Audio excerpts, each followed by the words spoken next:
We are joined now live on the Newsline by Demian Brady. Mr. Brady is Vice President of Research at the National Taxpayers Union Foundation. Thanks so much for taking the time. Good morning.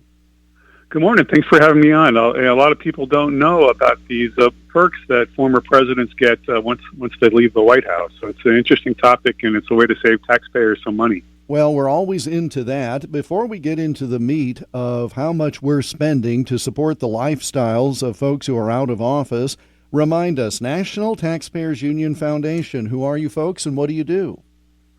Sure. We are the research arm for the National Taxpayers Union. My colleagues in the National Taxpayers Union work to advance legislation on behalf of taxpayers in Washington, D.C. and across the 50 states. And I do a lot of research for the foundation on government spending, federal waste, pension reform for former presidents, for former members of Congress, better budget data coming from the Congressional Budget Office, which Congress relies on to as it works on legislation and tries to figure out how much they might cost. So we provide a lot of information on our website at NTU.org across a wide variety of policy areas.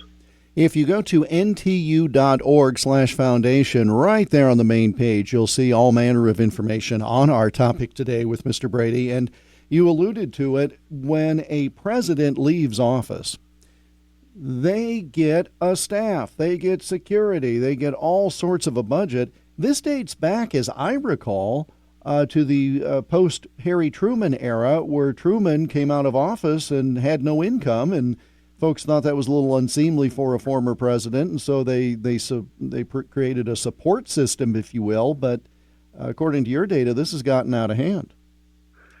Exactly, yeah. And, that's a little historical note there. You were correct. This was passed because of Harry Truman. And the idea is that there are some responsibilities of being president that continue on after a president leaves the White House. And it was argued at the time that Harry Truman was down on his luck financially, and so that was the justification for providing for a pension for former presidents and office and staff and things like that. But then it turns out, as his widow's papers were released to the public in the last several years, it turns out he had a lot more wealth than was reported at the time. And so there's some questions about that. But in the modern era, presidents have so many opportunities to make additional income in the private sector through making speeches, book deals, production deals, investments through their connections. So this really is becoming an antiquated perk, and it ought to be rolled back. We're spending about $5 million a year on all these benefits for the former presidents, and they're all millionaires, and Trump, when he leaves the White House again, is valued to be a billionaire. And I'm sure that he would be highly motivated to sign a reform bill into law to save taxpayers some money on this issue. I presume that most Americans, I have no data, but I presume most Americans would support protection for these former leaders in some way. But to live a lifestyle well above that of most citizens, give us some of the numbers that are in play in a contemporary way, for example, for Joe Biden, who just left office 7 months ago.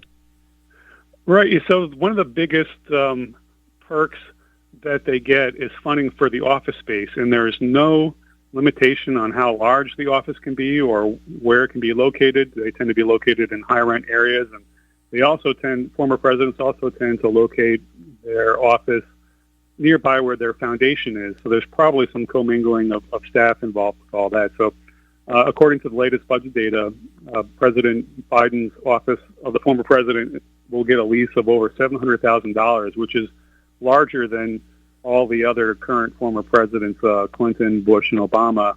They range from $540,000 to $640,000 in their annual leases for office space. So yeah, it's an area that's ripe for reform. At least, and these benefits are provided for the lifetime of the former president. That's another thing that we can look at. Maybe we can only provide this for a couple of years, and then things can wind down, because it's unclear exactly how much personal business that they are conducting in these offices versus duties related to their former obligations. Are they just arranging speech requests for the president, public appearances, that where they often collect a nice paycheck? And are we subsidizing that? So we need some more transparency about all this. So we're in essence subsidizing the booking agency for these folks who command pretty good five-figure, at least, speaking fees. And to your point about whether it should be for life, Mr. Biden left office at age, 80, 81, something like that, as I recall. Well, when Barack Obama left office, he was a pretty young man. I mean, I'm 62, so anything less than that is a very young man. We're going to be on the hook for him for 30 years, arguably? It could be, yeah, unless we have some reform here. Mm-hmm. And another interesting point about former President Biden is that he does get a presidential pension, which is equivalent to the salary that a cabinet secretary will get. And he is also eligible for a separate pension for all of his years in Congress. So between the value of those two pensions combined, he's making more than the president gets in salary. And the president gets paid $400,000 a year. And former President Biden is probably earning upwards of $417,000 a year from his two pension programs. And as you noted earlier, Mr. Brady, you've got all manner of ways for these folks to earn money without getting a, quote, full-time job. All right. I mean, they have opportunities most of us don't have. I recall when Gerald Ford left office, there was a big hue and cry because, as I recall, he signed a personal appearance contract with NBC for $100,000 a year, and his wife, the First Lady Betty Ford, signed a similar one, and there was all of this hue and cry about how dare they go out and earn this money. Well, that was just the very beginning. How much did Biden get for a forthcoming memoir that I wonder if we'll ever see? I believe I heard that was reported at $10 million for that book deal. Oh, wow. So that's a hefty sum. With a hefty advance, no doubt. And again, and I know that U.S. Senator Joni Ernst of our great state of Iowa is paying close attention to this. What are some things that can or should be done to affect the same goal of honoring those who served in the highest elective office in the land, but at the same time making it so that we're not treating them like kings or retired prime ministers on an island?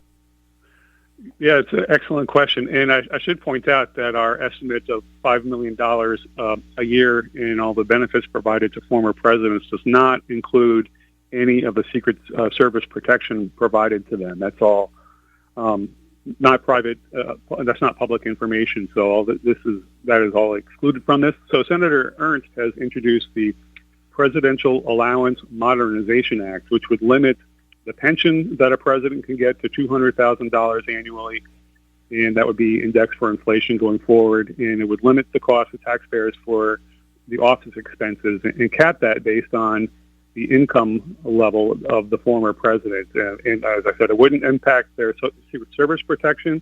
And some presidents are also eligible for some federal health benefits, and it would not impact that at all.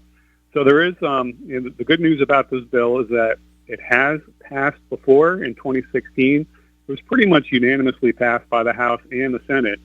And 3 months before leaving office, President Obama vetoed it because it was going to impact the benefits he was about to get. But I think that if you get this to Senator Trump, to President Trump during this session, I believe that he would be highly motivated to get this into law. I try not to laugh when a guest is speaking, but that was so obvious, wasn't it? And Congress could have fixed that as well, right? I mean, they could have said that it takes effect in 2020, 2025. I mean, they do this for all manner of things where they limit things that might impact them. They kick the can down the road so the effective date doesn't affect any of them. If you'd have said that the effective date was later so it did not affect Obama, he might well have signed the thing. It could be if we had a time machine. Yeah. Yeah. We have a $37 trillion federal debt. And this isn't going to be a huge money saver, this reform of these perks, but we have to save every dollar where we can. And, at this point, taxpayers deserve relief from providing these expensive subsidies to millionaires.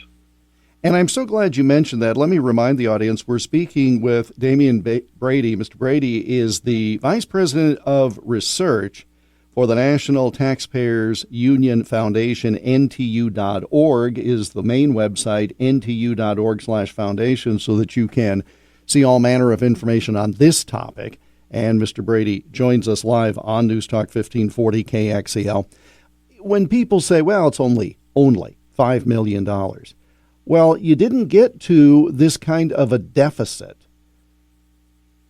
overnight, right? And so to your point, if you save $5 million here and $10 million on the next program and don't even enact the wasteful one that was $50 million, pretty soon you at least get a little handle on things, but it also, does it not, send a signal to the American people about who are concerned about corruptness of the system. In other words, people get into office and then it's the gravy train the rest of their lives. This sends a signal to hardworking men and women, does it not? Yeah, definitely. It's a simple matter of fairness. And to your point about corruption in the system. So Congress last year did a really good thing and passed the No Corruption Act, which closes a loophole that lets convicted members of Congress, members who are convicted of abuse of office and corruption, prevent them from getting their congressional pension. There was a loophole where, as long as you had an appeal outstanding, you can continue to collect your congressional pension, even if you're sitting in a jail cell. So they did that last year. They have a great opportunity during this session to advance. It probably wouldn't save all $5 million of what we're currently paying. We'll probably maybe trim that in half. But to your point, we have to cut everywhere we can. Congress just enacted and the president signed a really good tax reform bill that's going to reduce expected federal revenues over the next decade as it lets people keep more of their hard-earned money. But now we have to focus all our attention in reducing spending wherever we can. So we have now, 4 former presidents? That's right. And at one point, not all that long ago, weren't we up to as many as, I think, 6? When they took a group portrait, we had the most former presidents in history at any one time, I think. It wasn't that long ago. And so you're talking about 6 or 7. And again, depending on how old the individuals are when they run, depending on the American people's propensity for swinging back and forth wildly because of the number of independents, we go from one side to the other. Arguably, this could balloon if you have younger people serve and potentially only serve one term. You could pretty quickly see this number that you just cited really skyrocket. Yeah, and it also depends on the character of the former president as well. I have to give a shout out to Jimmy Carter, who was very frugal with these benefits. He didn't have any personnel.